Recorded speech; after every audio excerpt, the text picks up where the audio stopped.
In 1954, Anna Hodges was hit by a meteorite. What time of the day was this? 12:45. 12:45. And this comes through the roof and hit you. She was napping when the rock crashed through her ceiling and bounced off the radio into her stomach. Because it was small, her injuries were minor. Ever to be hit by a meteorite, imagine that. But much bigger objects have collided with Earth. 65 million years ago, a rock 10 kilometers wide slammed into the Gulf of Mexico, an event that likely caused dinosaurs to go extinct. Falling objects from the sky have always fascinated humans, but they have also made us fearful, making us wonder whether someday a giant asteroid could come for us. You might think this only happens in Hollywood, but that's not exactly true. There is a small chance, a really small chance, of a large asteroid hitting Earth. So scientists are getting ready, just in case. Asteroids are hunks of rock that weren't big enough to become planets when the solar system formed. Smaller asteroids are called meteoroids, and when they fall through Earth's atmosphere, they become meteors. If they make it to the surface, they're called meteorites. Between 1988 and 2017, NASA counted over 700 fireballs created by objects entering our atmosphere. In order to detect asteroids, NASA takes multiple pictures of the night sky and uses computers to scan for moving objects. As Earth orbits, scientists make several observations from different locations to detect how close the asteroids are to Earth. Here, the nearest objects are labeled in green. At least 16,000 of them have been classified as near Earth, meaning they orbit within roughly a third of the distance from the Sun. And based on the object's speed and brightness, scientists can map a trajectory to predict whether it will collide with Earth. The impact energy of a 10-meter object just a little smaller than a school bus would be 100 kilotons. But the larger the object, the nastier the impact. A meteorite just a little larger than the Great Pyramid at Giza, at about 150 meters, would generate 288 megatons of energy.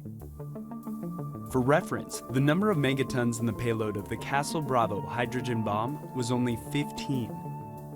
But asteroids don't need to hit Earth to cause damage. In 2013, a 17-meter wide meteor exploded over Chelyabinsk, Russia before it ever reached the ground. And the resulting shockwave released about 440 kilotons of energy that damaged structures and injured over 1,500 people. US politicians called on NASA to ask about the threat of future collisions. They said they could use a laser. First of all, it would not be practical to have a laser powerful enough to split it in half. Their questions sounded like plot lines for a new blockbuster, but their ideas weren't actually that far off. Scientists have analyzed how asteroid impacts would kill people, and getting hit by the ejecta, meaning space rock and other debris it kicks up, is one of the least likely ways to die. The most lethal cause is violent wind generated by the impact blast, followed by scorching heat and massive tsunamis.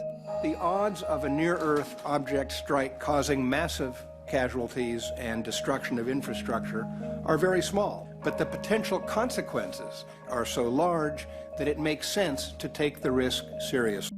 A 140-meter wide space rock is large enough to destroy a city, and if it were on a path to collide with Earth in less than a year, the only thing to do would be evacuate the impact zone.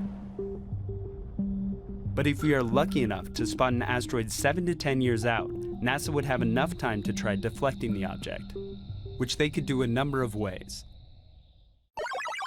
First, NASA could launch a spacecraft to act as a battering ram. And if the asteroid is far enough out, it would only need to be pushed a few centimeters off course to avoid hitting Earth.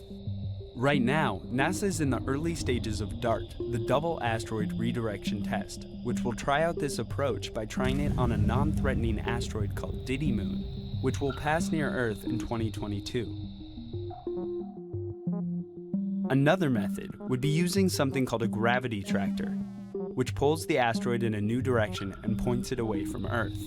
Theoretically, a spacecraft could do this by hovering near an object to create a slight gravitational attraction that could be used to redirect the asteroid.